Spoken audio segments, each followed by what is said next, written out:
Hey everyone, this is Geek Out Corner and I'm Bear, and today we have the privilege of being able to play a pre-alpha demo for a game called Deathbound.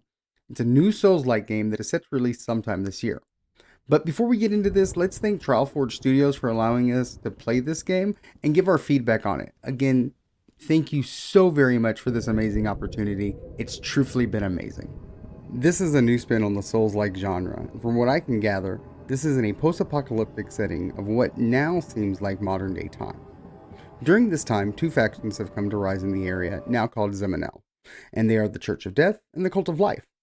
While these sides are opposing, and there's not a lot of build-up on them in the demo, you can definitely see the conflict. Having run this demo now twice and tried a few different things with the characters, there was an interaction I did with Theron Gulliman in my first playthrough where he is able to get two members of the Church of Death to have an interaction with him.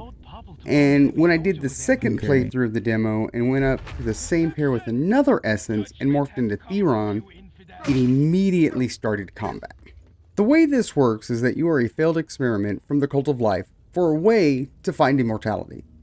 With this, your character can absorb the essence of fallen heroes and use them as a combat setting that you can easily switch between in the middle of fighting. This is called morphing. You start the game off with 3 out of the 8 essences, each one with their own unique aspects. In the demo, you can gather up to 2 more essences, which is Theron Gulliman, a knight in the service of the Church of Death, which is your shield and sword character, and Julia Tich-Velaskia, part of the Cult of Life. That was a mouthful, which is your spear in combat. The characters you start with are Annalipis, who is an assassin that has a crossbow and dagger and a wicked backstab. Agros of Mirva, which is a big melee fighter. And then Olivia Hines, which is your spellcaster. Depending on how you build up your morph teams depends on what kind of buffs or debuffs work. Placements of these on your active morphs truly does matter and can give you even more buffs if everyone has some kind of synergy that works. Speaking of gameplay, this game runs very smoothly on mouse and keyboard. And while you can't do any custom key bindings, I wouldn't see why you would need to. They either spoke to people that play using mouse and keyboard, or they themselves are already doing so. With most Souls games, I have to spend some time custom key binding things, such as the lock-on that is normally on the mouse scroll wheel. They place this on the Q button, which is a very common re-keybind for mouse and keyboard users.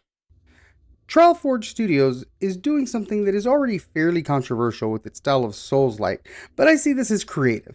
This mechanic works very similar to how Final Fantasy XIV allows anyone to learn all classes, but instead of actually having to get different gear for that class, you just morph into them and have the assets that you need for that character.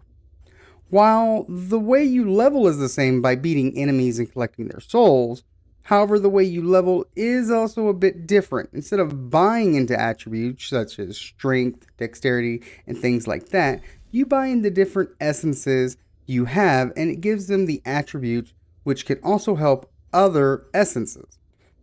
All in all, from concept and design of the game, I'm excited to see what the full game looks like. It has some very interesting takes on post-apocalyptic feel, considering the fall of the previous civilization seems to be from our own modern times, and what it can evolve into.